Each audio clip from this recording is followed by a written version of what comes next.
Bonjour à tous et bienvenue pour ce 88e épisode de Be My Guest. Je suis très heureuse de vous recevoir aujourd'hui. Nous fêtons les 1 an de l'émission, donc 87 et bientôt 88, là dans une demi-heure épisode, à revoir en replay sur LinkedIn, Twitter, YouTube et Facebook. N'hésitez pas à vous abonner et à poser vos questions en direct. Aujourd'hui, nous allons parler de voitures royales.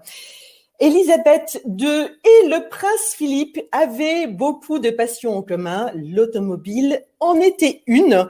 Aujourd'hui, pour Be My Guest, Jean-Éric Raoul, rédacteur en chef de l'Autojournal et de Sport Auto, se transforme en Stéphane Bern de l'automobile pour nous présenter le garage royal d'Élisabeth et de Philippe. Bonjour Jean-Éric, merci d'être là.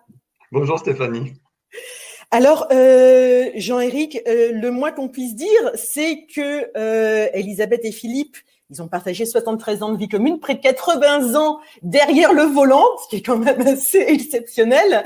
L'automobile, c'est une véritable passion depuis toujours. L'automobile et les chevaux, alors ils aiment les chevaux, les équidés, tous les chevaux en fait, les chevaux sous le capot, les équidés. Et la reine Élisabeth, c'est une passion qu'elle a eue très très jeune, puisque on le sait pas vraiment, mais adolescente, la princesse adorait déjà les voitures à un point qu'elle a suivi une formation pour devenir mécanicienne dans la British Army, dans le service de femmes volontaires. Donc, elle a appris à changer des roues, à réparer des moteurs, à conduire des ambulances et des camions. Et à ce qu'il paraît, elle était la seule de la famille à pouvoir se pencher sur un moteur quand il y avait un problème mécanique.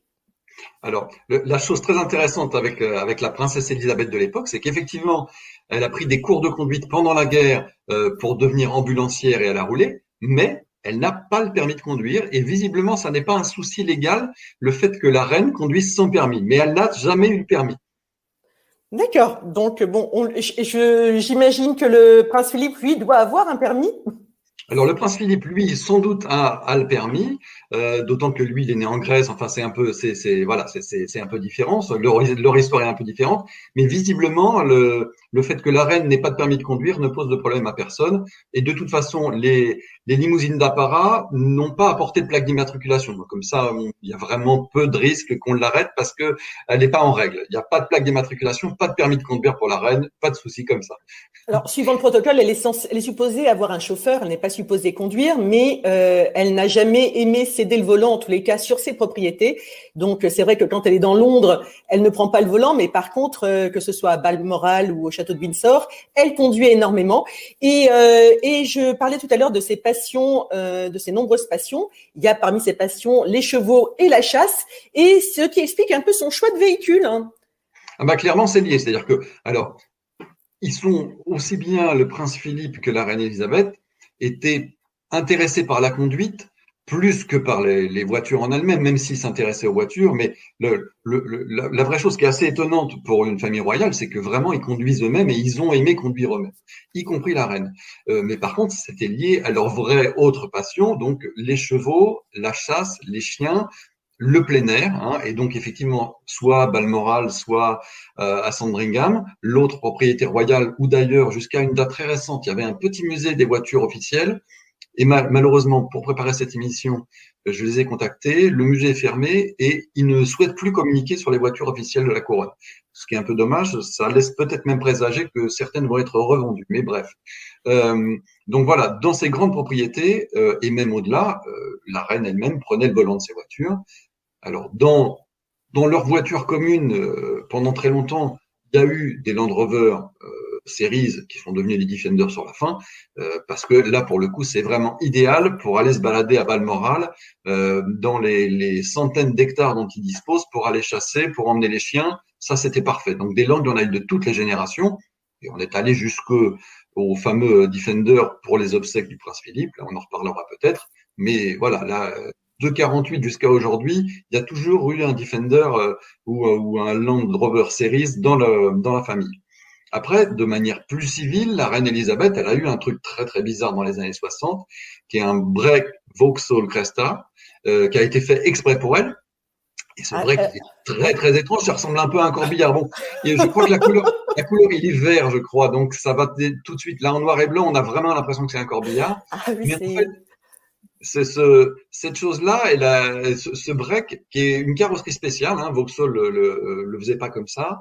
Il a été aménagé pour pouvoir accueillir les cannes à pêche, pour pouvoir accueillir les fusils de chasse et installer les chiens derrière avec une séparation, mais aussi les princes pouvaient monter derrière, bien sûr, mais il y a la séparation pour pouvoir installer les chiens confortablement.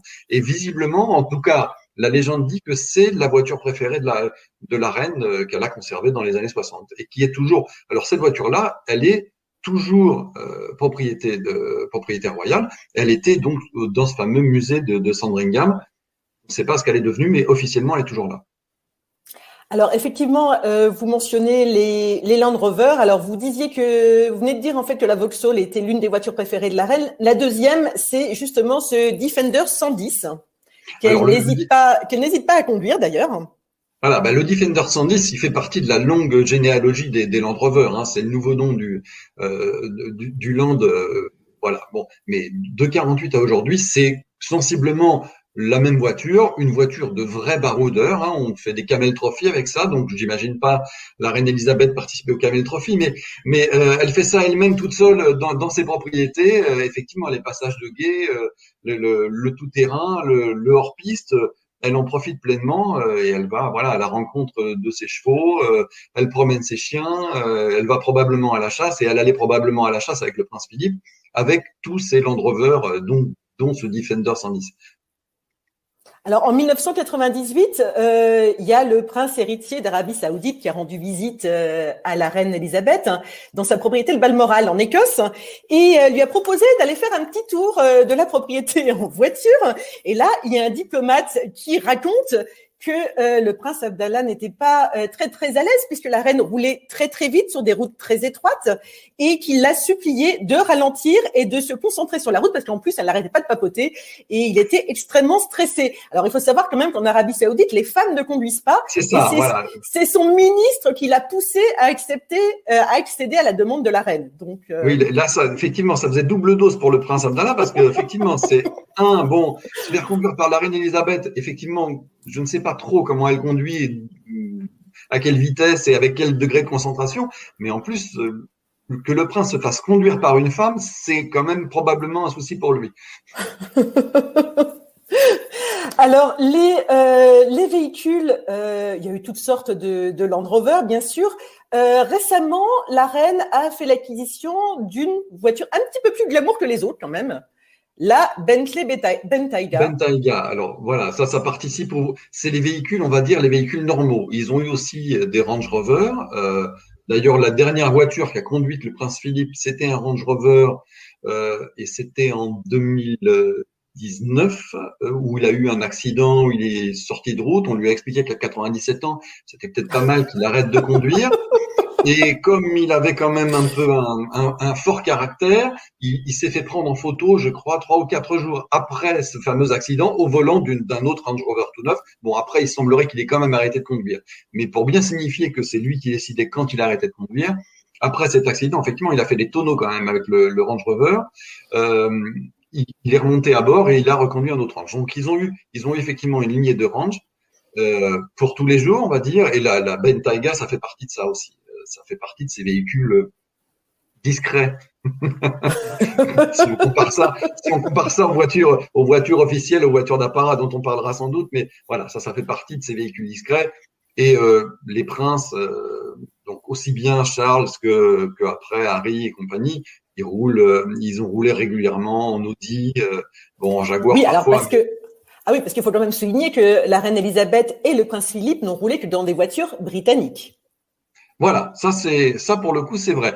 La première à avoir fait une entorse qui a été notée et qui a créé un scandale, c'est Lady Diana, qui s'est achetée en 91, je crois, ou qui s'est fait offrir, la fameuse Mercedes 500 SL. Et elle n'a pas pu la garder un an parce que ça a fait un scandale absolu qu'elle roule dans une voiture allemande. Donc après, elle est revenue à une Jaguar, à des choses plus consensuelles et plus britanniques. Mais après, là, pour le coup, ces enfants, aujourd'hui, ils roulent en Audi grise pour que ça se voit pas. Puis voilà quoi. Donc la chose est passée dans les mœurs de manière assez curieuse parce que l'industrie britannique quand même produit des voitures suffisamment, enfin, il y a assez de voitures de marques britanniques, même si les marques britanniques sont quasiment toutes propriétés de groupes allemands aujourd'hui, mais il y a assez de voitures de marques britanniques pour pouvoir continuer à afficher une marque britannique quand on fait partie de la famille royale. Il faut quand même, vous faisiez un aparté sur Lady Di, il faut quand même dire, ça les plus jeunes ne le savent pas, que Lady Di, sa première voiture, c'était une R5. Ah, alors, je ne le savais pas non plus. Il y a une de ces voitures célèbres, c'est une Austin Metro, qui était quand même un trognon absolu de l'époque, qui s'est vendue aux enchères il n'y a pas très très longtemps, bon, pour sans doute le triple de l'estimation d'une Austin Metro normale. Mais voilà, elle a eu une Austin Metro quand elle était quand elle était même pas princesse, quand elle était Diana Spencer. Et voilà. Et la Renault, c'est pareil, c'était 1980 aussi, c'était avant, voilà. C'était au début où elle connaissait le prince Charles. Donc. Voilà, qu'elle a dû garder un peu, elle a dû garder un peu cette auto-là. Bon, après, elle a eu des voitures un tout petit peu plus spectaculaires. Elle a eu, après la Mercedes, elle a eu un cabriolet Jaguar XJSC, qui avait qui avait un arceau, et qu'elle a fait aménager spécialement pour pouvoir que les deux petits princes puissent monter derrière sans se cogner la tête à l'arceau. Donc il y a eu des demandes particulières de fait justement pour que les petits princes soient quand même bien installés derrière, alors qu'en vrai, les places arrière de cette Jaguar, c'est vraiment, je pense qu'au-delà de 3 ans et demi, c'est plus possible de monter derrière. Alors des aménagements, il y en a eu un paquet de faits sur les voitures royales, notamment pour le prince Philippe, qui était assez grand quand même. Il mesurait 1m83. Et donc justement, pour parler du prince Philippe, alors il y a une voiture intéressante qu'il avait en 1946. C'est une Standard 8. Oui, alors ça, c'est vraiment le modèle le plus populaire et le moins cher qui était disponible en Grande-Bretagne à l'époque. Je pense que ça participait de l'image du prince qui voulait aussi montrer que on était en période de disette, que c'était compliqué et donc il roulait avec une voiture populaire comme tout le monde. Bon, ça l'empêchait pas de traîner chez Rolls, à la Honda et compagnie à l'époque aussi, mais je pense que déjà on travaillait la communication. Alors, dans une lettre de 1947 que j'ai là d'ailleurs, la reine Elisabeth écrit « Philippe aime conduire et il conduit vite. Sa propre petite MG dont il est très fier. Il m'a emmené faire un tour un jour à Londres. » Ce qui m'a beaucoup amusé, sauf que j'avais l'impression d'être assise sur la route. Alors c'est clair que ça devait la changer des carrosses royaux habituels et même des Land Rover. Voilà, ces petites MGTD TF, effectivement, le prince Philippe, il a visiblement toujours aimé conduire et des voitures un peu sportives. Bon, alors dans les grandes familles royales, il y a quand même le roi des Belges était au-delà, parce qu'il achetait des Bugatti de course, des choses comme ça. Là, voilà, c'était un hobby, mais il y avait un intérêt vraiment sincère du prince Philippe pour la conduite et pour l'automobile. On en parlait, hein, pour la conduite, il a quand même tenu à conduire lui-même jusqu'à 97 ans, donc ça n'était pas indifférent. Alors, une de ses plus belles voitures, ça a été cette Aston Martin Lagonda 3 litres drop head coupé. Alors, ça n'est pas une Aston Martin, justement, c'est une Lagonda. Une Aston voilà, Lagonda, excusez-moi, oui. C'est pas grave. Non, mais aujourd'hui, Aston Martin et Lagonda, les deux marques sont liées. Elles l'ont été dans les années 70 et 80. Là, à l'époque, Lagonda est une marque séparée qui a été rachetée par David Brown, qui était le patron d'Aston Martin et qui a été racheté par David Brown parce qu'en fait, il voulait récupérer le moteur de cette voiture qui l'intéressait pour mettre dans ses Aston Martin. Mais la Lagonda, c'était un peu comme Bentley à l'époque, mais en encore plus exclusif. Hein. C'était discret, on n'était pas dans l'extravagance. Ça allait très très bien pour un prince. C'était une voiture sportive, c'est une voiture performante. Ça n'était pas une voiture de show-off, clairement. Et je crois que sur cette voiture, il a demandé à ce qu'on relève la hauteur du pare-brise parce que comme il était très grand, sinon il avait l'air qui lui arrivait là, c'était pas très agréable. Et il aimait les cabriolets parce qu'il a eu d'autres cabriolets et il aimait rouler en cabriolet comme tous les Anglais, ce qui est complètement paradoxal dans un pays où il pleut tout le temps, mais ils veulent profiter du moindre rayon de soleil. Et d'ailleurs, dans cette Lagonda, il avait demandé aussi à faire agrandir le miroir de courtoisie pour la reine pour qu'elle puisse regarder son chapeau. Donc, c'était un miroir XXL pour qu'elle puisse voir son chapeau en entier. Ils avaient d'autres problèmes que nous, il faut en être conscient. Il y a d'autres exigences. Quand on est roi et reine, c'est autre chose. C'est autre chose. Alors, il y a cette autre petite voiture que j'ai découverte grâce à vous et grâce au prince Philippe, la Reliant Scimitar Triplex. Alors, comme Alors, ça n'a pas l'air si moche que ça, mais quand on la regarde de côté, non, c'est pas terrible. c'est une auto intéressante. Il faut pas dire du mal. C'est une auto intéressante. C'est une auto intéressante et en fait, c'est un prototype unique.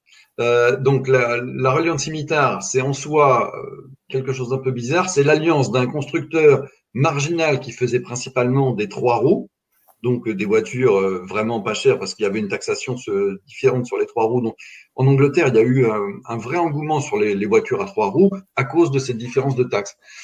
Et Reliant était le champion britannique de ça. Aujourd'hui, les Anglais s'en moquent beaucoup parce que, enfin, il y a des tas de caricatures de Reliant Robin et tout ça sur trois roues qui se penchent, qui tombent. Enfin bref, c'est une catastrophe. Et il y a un moment, Reliant s'est rapproché du designer Ogle, qui avait des projets de dessin intéressants, et y compris un projet de voiture de sport, qui est devenu la Scimitar. Dedans, il y avait un 6 cylindres Ford, donc ça marchait très bien, cette voiture. Et d'un point de vue stylistique, ça a été un des premiers breaks de chasse, donc une voiture sportive de porte, mais avec de l'emplacement à l'arrière. Il faut pas en dire du mal. En revanche, celle-ci, elle est très particulière parce que c'est un prototype qui a été conçu par Triplex, donc le vitrier automobile Triplex, avec donc un système de vitrage qui s'adaptait à la lumière du jour pour assombrir, pour éviter de trop échauffer l'habitacle. Il n'y avait pas de climatisation, hein, et on voulait à la fois avoir beaucoup de vitrage, mais on voulait pas crever de chaud dans la voiture. Et donc il y avait un système de vitre une technologie très particulière. C'était un prototype. Et ils ont offert ou prêté la voiture au prince Philippe, qui l'a gardé 1 an ou 1 an et demi, je crois. Et visiblement, il appréciait beaucoup cette voiture. Et du coup, cette voiture, elle a dû marquer un tout petit peu la famille royale, puisque la reine Elisabeth a offert une Reliant Scimitar à sa fille, voilà, magnifique, pour ses 20 ans, et elle en a eu, je crois, que je dise pas de bêtises, je crois que la Reliant Scimitar, la princesse Anne, elle en a eu 7. Donc c'est qu'elle a bien aimé quand même. C'était pas un accident. Elle lui a pas fourgué ça par hasard. Donc c'était la voiture de ses 20 ans, d'accord. Mais quand même, elle en a eu 7. Donc voilà. Après, on n'est plus dans. Et puis après, Reliant est mort, donc elle a plus pu en avoir des Reliant. Alors on me dit qu'elle ressemble à la Volvo P1800 Break. Mais absolument. Mais non, moi, vous me ferez pas dire du mal de la Reliant Scimitar. Je trouve que c'est un dessin très intéressant. C'est une jolie voiture. Et en plus, aujourd'hui, c'est pas cher parce que les Anglais non plus ne l'aiment pas. Donc, c'est très bien. Bon, cela dit, je la préfère à la Vauxhall Cresta. Hein. Il y a pas photo. Non, oui, là, c'est spécial. Là, c'est vraiment spécial, la Cresta. Mais alors, on peut noter, par rapport aux cadeaux royaux, quand même, la reine Elisabeth, c'était une gentille maman quand même, hein, parce que pour le prince Charles, pour ses 21 ans, hein, elle lui a offert une Aston Martin DB6 cabriolet, carrément à 21 ans, voilà. Et on aimerait bien quand même. Pour son permis, bah voilà, tiens, pour ton permis, je vais t'offrir une Aston Martin DB6. C'est quand même assez gentil. Et elle a sorti, je crois, ce cadeau princier de cours de pilotage avec le champion du monde de Formule 1, Graham Hill. Et il paraît que le prince Charles a gardé de très bons souvenirs de ses cours de pilotage et a gardé en mémoire quand même 2-3 principes qui lui ont évité de se mettre dans le fossé trop rapidement parce que c'est une voiture qui roulait à plus de 200 km/h. Le jeune prince un peu fougueux, n'est-ce pas, 21 ans, avec un engin de 280 chevaux. C'était mieux quand même qu'il prenne des cours de pilotage, mais c'est la classe, il prend des cours de pilotage avec un champion du monde de Formule 1, c'est quand même mieux. Bon, ben, j'espère que mes enfants font comme d'habitude et ne regardent pas l'émission. Ça leur donnera pas de... Il faut prendre des cours de pilotage, mais par contre, il ne faut pas demander à maman une Aston Martin pour ses 20 ans, non, c'est pas... Voilà, non, il faut être raisonnable, voilà. Alors, la voiture suivante, qui est aussi très intéressante, c'était une Alvis. Alors, l'Alvis, alors pour le coup, on est dans la même lignée que la Lagonda. C'est-à-dire que c'est des voitures luxueuses, des voitures qui étaient chères à l'époque, mais qui restaient discrètes plus discrète qu'une Aston Martin ou une Bentley de l'époque. Hein. Donc voilà, c'est un 6 cylindres, c'est un très beau moteur. On reste encore sur un cabriolet parce que là, il y a des photos mensongères qui ont été honteusement retouchées où il y a du soleil, mais en vrai, il n'y en a jamais, on le sait. Donc, euh, donc voilà, il a beaucoup roulé avec cette voiture aussi, et ça correspond quelque part à l'understatement britannique. C'est une belle voiture, c'est une voiture luxueuse. Ceux qui savent que c'est une voiture élégante et raffinée, mais c'est pas trop dans le show. Donc ça convient très très bien à la famille royale. Alors, j'en profite pour vous montrer la plaque d'immatriculation qu'on voit sur cette photo. C'est la plaque d'immatriculation de toutes les voitures du prince Philippe. Ça, c'est les Anglais. On peut transférer les plaques. Hein, donc ça, on est propriétaire de ces plaques. Donc on peut les transférer. Ça, c'est pas mal. Nous, on n'a pas le droit de faire ça. Maintenant, c'est les voitures sont collées à leurs plaques jusqu'à la fin de leur jour. Mais les Anglais aiment beaucoup personnaliser leurs plaques. Alors tout à l'heure, quand on parlait des Land Rover de la reine, elle en a quand même possédé plus de 30. C'est une marque que le prince Philippe affectionnait particulièrement lui aussi. Et certainement à cause de ses activités, que ce soit le polo, la chasse ou… Non, mais c'est ça, c'est des voitures qui correspondent parfaitement. C'est étonnant d'ailleurs que la famille royale ait joué ce côté un peu baroudeur, parce que ça c'est une voiture d'aventurier quand même. Hein. Mais c'est quand même lié aussi à l'image classique de la monarchie et des grands espaces et des grands propriétaires terriens. Il y a ça aussi derrière la monarchie britannique. Ce sont des grands propriétaires terriens, attachés à la nature, attachés aux loisirs traditionnels des têtes couronnées, hein, qui sont la chasse et l'équitation. Faut pas oublier que le prince Philippe, il a participé à des concours d'attelage et qu'il a même, au début des années 50, je crois, il a remis au premier plan les courses de chevaux attelés. Et lui-même, il a participé, il a été bien classé. Enfin voilà, il y a quand même aussi cet aspect complètement traditionnel de la monarchie britannique, lié aux chevaux, lié à la chasse, lié aux grands espaces. Et pour le coup, le Land est vraiment le véhicule qui correspond parfaitement à cet univers, à ce style de vie. Oui, c'est pas formel, mais c'est l'autre facette de la monarchie britannique. C'est les grands espaces, la nature, la chasse, les chiens, ça. Alors maintenant, le côté très très formel, bien sûr, ce sont les voitures d'apparat.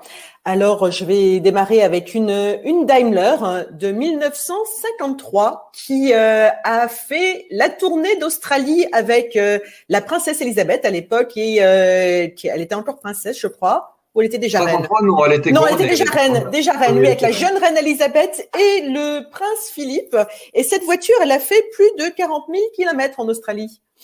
Bah, c'est pas très étonnant. Alors, il faut savoir que le couple royal, ils emmenaient leurs autos où ils allaient et voyageaient en général sur le yacht, sur le yacht royal qui les attendait sur place. Eux, ils voyageaient en avion, mais ils embarquaient tout, y compris la limousine, dans le yacht. Daimler, c'est intéressant parce que en fait, Daimler, historiquement, c'est le premier fournisseur de voitures de la couronne britannique. Et celle-ci, qui en fait date de 48, c'est la dernière de la lignée, puisque après, ça a basculé chez Rolls, et on en reparlera, grâce ou à cause, ça dépend si on est de chez Rolls ou de chez de Daimler, grâce au prince Philippe. Pourquoi Daimler a été le premier fournisseur officiel? Parce que simplement, en 1900, il n'y avait quasiment pas d'autres constructeurs en Angleterre. L'Angleterre était assez en retard sur la construction automobile, et Daimler Angleterre, qui était en fait une succursale du Daimler allemand qui est devenu Daimler-Benz, donc Mercedes, mais Daimler qui était une marque britannique qui produisait les voitures sous licence, en 1900, ils offrent leur première voiture à la couronne britannique. Et donc depuis, le warrant, donc le fournisseur officiel, est resté jusqu'à la fin des années 40. Sauf qu'entre-temps, quand même, le prestige de la marque Daimler a baissé un peu, et la vraie marque de prestige britannique, c'était Rolls-Royce. En 48, juste après leur mariage, cette voiture-là, elle a été offerte au couple princier pour leur mariage. Et juste après leur mariage, le prince Philippe va visiter les usines Rolls à Crewe, qui viennent d'être convertis. Ils ont fait des moteurs d'avion pendant la guerre, et là, il passe à des voitures, et on lui fait essayer un prototype avec un moteur unique, un 8 cylindres en ligne qui n'existait pas dans la gamme, Et c'est une voiture qui visiblement devait être un tout petit peu chaude à conduire parce que son surnom c'était Scalded Cat, donc chat échaudé. Donc on sent que la voiture devait être quand même un tout petit peu compliquée à conduire. C'était un très gros moteur sur un châssis qui ne devait pas être fait pour ça. Or, le prince Philippe, il est passionné par la voiture, il dit c'est génial, c'est génial. On lui propose très respectueusement de lui prêter le prototype pendant une semaine, ce qui est quand même un truc invraisemblable. On lui prête un prototype d'un truc qui est réputé inconduisible. Mais bon, bref, il passe une semaine avec la voiture, il la rend et dit j'en veux une. Or, cette voiture, c'était une Bentley à la base. Et c'était un prototype de développement, on ne savait pas trop pourquoi. Bentley, Rolls n'était pas sûr de faire la voiture. Et là, le prince Philippe dit, non, non, mais moi, j'en veux une. Je commande, ferme, une voiture avec ce moteur. Et donc, ça va initier deux choses. Ça va initier, d'une part, que Rolls-Royce va devenir le fournisseur officiel de la couronne, et que deux, Rolls va lancer la production de ce qui va s'appeler la Phantom 4, qui est en fait la voiture la plus rare de l'histoire de Rolls-Royce. Ils n'en ont fait que 18 exemplaires. Mais c'est grâce à la commande du prince Philippe que Rolls-Royce va lancer la production de la Phantom 4, donc 18 exemplaires qui n'ont été vendus qu'à des chefs d'État. Elisabeth et Philippe en ont eu deux, une celle-ci qui a été livrée en 49, une en 54. La sœur d'Elisabeth, la princesse Margaret, en a eu une, et ensuite Franco en a eu trois qui appartiennent toujours à la couronne royale espagnole, et ensuite il y a eu des princes saoudiens, irakiens, et le Shah d'Iran en a eu deux aussi. Donc voilà, c'est vraiment une série très limitée, mais tout ça, ça part de cette visite et de cet emballement du prince Philippe pour un truc qui devait être vraiment complètement inconduisible. Sur cette première limousine, donc celle de 49, qui a été carrossée chez Mulliner, il a demandé explicitement à ce qu'il n'y ait pas de banquette à l'avant comme on faisait d'habitude pour les compartiments chauffeurs. Il faut savoir que sur une voiture à séparation chauffeur, le compartiment chauffeur, c'est vraiment pas très confortable, il y a peu de place, on est vraiment serré pour laisser toute la place derrière. Mais lui, de manière très très étrange, sur une limousine d'apparat, il voulait pouvoir la conduire, ça lui est arrivé, et donc il a demandé à ce qu'on recule le siège, que ça soit pas une banquette de chauffeur à casquette, et qu'il puisse se mettre derrière et qu'il puisse rouler avec cette voiture. Alors, ce qui est intéressant aussi, c'est que ces deux Rolls-Royce de 52 et de 54 n'ont pas la Spirit of Ecstasy, mais ont un cabochon particulier aux armes de la reine. Alors, alors tout ça, c'est très variable, mais la tradition veut que quand la reine est à bord d'une voiture d'apparat, ce soit ses armes personnelles qui soient sur le capot, c'est-à-dire Saint-Georges terrassant le dragon. Il y a aussi une autre mascotte, voilà, Saint-Georges terrassant le dragon. Il y a aussi une autre mascotte officielle qui là est liée à la monarchie britannique et pas seulement à la reine Elisabeth, qui est un lion dressé. Et quand la voiture n'est pas en service, on peut remettre la mascotte Rolls-Royce, donc la Flying Lady habituelle, ou le Flying Bee si on est sur une Bentley. Mais en tout cas, normalement, voilà, la tradition, c'est quand la reine est à bord, on a Saint-Georges terrassant le dragon. Et sinon, c'est celle-ci qui la remplace. Alors ça, celle-ci, je ne l'ai jamais vue, mais je pense que ça doit être une des plus récentes. Sinon, il y a aussi le lion dressé, qui est le lion de la couronne britannique. D'accord. Alors, ensuite, après les Rolls-Royce, il s'est passé un truc, là, vous allez nous raconter. C'est Bentley qui est devenue la voiture officielle de la reine. Ah oui, mais ça, c'est en fait un accident de parcours lié aux Allemands. C'est quand même terrible, ça. Bon, après, la famille royale et Windsor, il y a quand même des ascendants allemands, donc tout va bien. Mais donc, après cette fameuse Phantom 4 de 49, qui donc génère le warrant officiel pour la couronne britannique, il y a eu donc les deux Phantom 4, puis après, il y a eu des Phantom 5 et des Phantom 6, jusqu'en la dernière Phantom 6, je crois, a été livrée en 87. Hein. Donc, vraiment tout à la fin de cette voiture qui était complètement démodée, mais c'est pas grave. On va pas parler des chapeaux et des sacs à main. Donc voilà, il se trouve qu'en 98, le constructeur Rolls-Royce est à vendre et le groupe Volkswagen rachète le groupe Rolls-Royce et Bentley. Il rachète et il se fait avoir parce qu'en fait, il se rend compte en déballant le paquet que Vickers, qui était propriétaire, lui cède les usines, lui cède Bentley, mais comme Vickers préférait vendre BMW et que c'est finalement Volkswagen qui l'a emporté, il dit non. Volkswagen, vous n'aurez pas le droit d'exploitation de la marque Rolls-Royce. Vous avez les usines, vous avez l'historique, vous avez le musée, vous avez Bentley. Par contre, Rolls-Royce, vous ne touchez pas. Ah, compliqué. Et du coup, BMW rachète le droit d'exploitation de la marque, mais c'est tout. Ils n'ont pas d'usine, ils n'ont pas de voiture, ils n'ont rien. Et ça, on est en 98. Et donc, l'idée, c'est qu'en 2003, Rolls-Royce relance une production dans une nouvelle usine qui sera située à Goodwood sur une toute nouvelle base. Donc, et là, pour la première fois depuis 1931, Bentley et Rolls sont séparés. 98, donc Rolls-Royce, quelque part, était Rolls-Royce et Bentley devient purement Bentley. Et là, le patron de Bentley de l'époque se dit, il ne faut pas qu'on lâche la fourniture royale qui était à Rolls-Royce, il ne faut pas qu'on la laisse à Rolls-Royce. Nous, on est le constructeur, on est encore là, on va faire quelque chose, on va offrir à la reine, pour les 50 ans de son couronnement, on va lui offrir une limousine d'apparat, et qui sera évidemment une Bentley. Et donc là, pour le coup, la State Limousine, qui est basée sur une harnage de série, mais qui est complètement transformée, le prince Philippe a participé à beaucoup, visiblement, de réunions pour la définition de la voiture. La reine aussi a envoyé des émissaires pour des histoires de hauteur, plus haut, plus bas, plus large, plus machin. Il faut savoir que la voiture, elle est à la fois vitrée pour que tout le monde puisse la voir, mais elle est blindée de partout, elle est étanche à l'air, donc elle peut circuler, même s'il y a une attaque de gaz, les pneus sont increvables, le bazar pèse 3,5 tonnes. Voilà.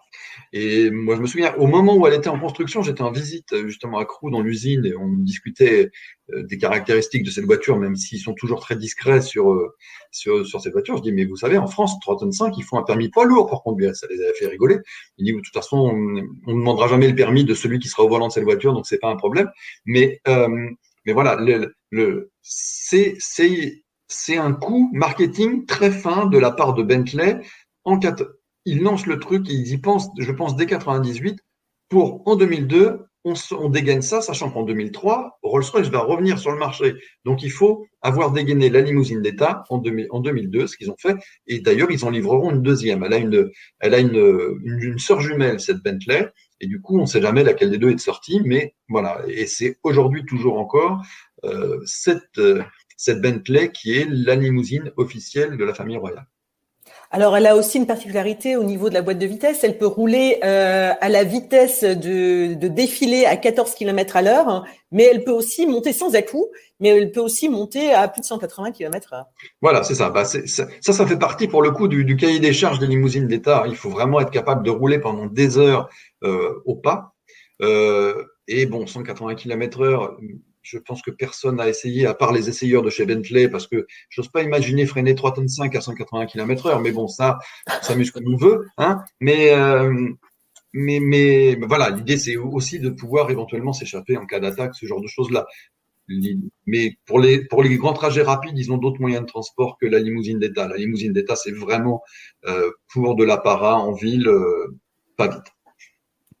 Alors pour terminer, je voudrais juste qu'on revienne sur l'Aston Martin DB6 du Prince Charles. Alors le Prince Charles, on sait, a une fibre environnementale très développée. Il est engagé dans plein d'associations pour la protection de l'environnement, etc.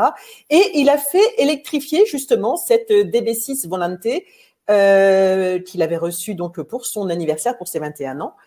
Et le Prince Harry, le jour de son mariage, a roulé dans une Jaguar type E électrifiée, la toute première Jaguar qui était un prototype à ce moment-là. Donc, la voici. Absolument. Voilà. Alors, cette Jaguar type E, ça a été un projet d'un département spécial de Jaguar que j'avais vu longtemps avant le mariage de Harry et Meghan. Ils se sont dit, tiens, qu'est-ce que ça ferait si on mettait un moteur électrique et des batteries dans une type E pour pouvoir continuer à rouler, même s'il y a des interdictions de circulation avec ces véhicules. Donc voilà, c'était resté un projet comme ça, ils l'avaient montré, ils avaient roulé avec, mais ils n'en avaient rien fait. Et puis ils ont eu l'opportunité, évidemment, pour le mariage princier, de prêter cette voiture, hein, ça a été un prêt. Évidemment, ça a fait une très bonne publicité à ce qu'on appelle au rétrofit, hein, c'est ça, c'est un rétrofit. On met un moteur électrique dans une voiture classique, et visiblement, ça intéresse le Prince Charles, puisqu'il a fait faire la même chose sur son Aston DB6, il a aussi fait faire un rétrofit avec un système de batterie et de moteur électrique pour pouvoir l'utiliser discrètement, sans polluer, sachant qu'il ne doit pas faire des gros kilométrages avec, parce que un des gros inconvénients de ces rétrofits, c'est qu'en général, les autonomies sont très réduites parce que les voitures sont quand même pas conçues pour accueillir des centaines de kilos de batterie. Il y a juste pas de place. Donc, si on met pas beaucoup de batterie, on va pas très loin. Donc, voilà, c'est un peu c'est la limite de cet exercice, en dehors du fait qu'on peut imaginer quand même que il y a un charme particulier à entendre le 6 cylindres Jaguar ou le 6 cylindres Aston Martin. Quel dommage, c'est vrai. Alors Jaguar a été quand même le premier constructeur à proposer ce genre de choses, donc du rétrofit sur des voitures de collection, avec la possibilité de revenir à la motorisation classique si jamais le propriétaire décide qu'il en a assez de l'électrique ou s'il veut vendre sa type E. Et Aston Martin a embrayé effectivement en proposant la même chose. Voilà. Alors, effectivement, dans l'hypothèse d'une commercialisation, l'idée c'était qu'on pouvait échanger assez facilement. En fait, le bloc batterie prenait exactement la place du moteur. On changeait pas la transmission, on changeait pas les freins, donc c'était assez simple. Bon, ça a été lancé comme idée. Je suis pas certain qu'il y ait eu des clients en fait. Et je suis pas certain qu'il y ait beaucoup de clients pour l'instant en tout cas, tant qu'on ne croule pas sous les interdictions de circulation. Il n'y a pas eu beaucoup de clients qui se sont précipités pour verser les 100 000 euros, je pense que c'était à peu près ça la conversion, pour avoir le plaisir ou pas de rouler en électrique avec une Jaguar Type E. Ils préfèrent rouler avec une Jaguar Type E normale. Alors Jean-Éric, si vous aviez la possibilité de choisir une voiture dans le garage d'Elisabeth et de Philippe, vous prendriez laquelle ? Ah, dans le garage d'Elisabeth et de Philippe. Je vais pas prendre la reliante parce que vous allez me taper. Mais j'avoue que le cabriolet Lagonda du Prince Philippe est quand même assez élégant. Et puis, allez, une Phantom 4, s'il en reste une qui ne savent plus quoi en faire. Probablement pas le Landaulet qui est quand même assez chargé, mais la première, la Phantom 4 Mullinaire, moi j'aime bien cette voiture. Elle a un charme particulier. Bon, c'est pas d'une grande discrétion, mais elle a un charme particulier. Mais sinon, effectivement, voilà, c'est ça. Pour sortir le dimanche, c'est bien ça. La Reine-Mère l'avait en version jaune. Alors ça, c'est une Phantom 5. Hein, ça, c'est quand même, c'est beaucoup plus tardif. Ça, hein, on est en Phantom 5, voire Phantom 6, et elle l'a gardé très longtemps. Hein, et puis la Reine-Mère, elle n'avait pas de problème sur les couleurs un peu flashy. C'est ça, les couleurs un peu acidulées qui étaient assorties à ses tenues. Voilà. Merci beaucoup, Jean-Éric. Merci à vous. Merci à tous d'avoir suivi ce 88e épisode. Je vous donne rendez-vous la semaine prochaine. Très bonne journée. Au revoir. Bonne journée, au revoir.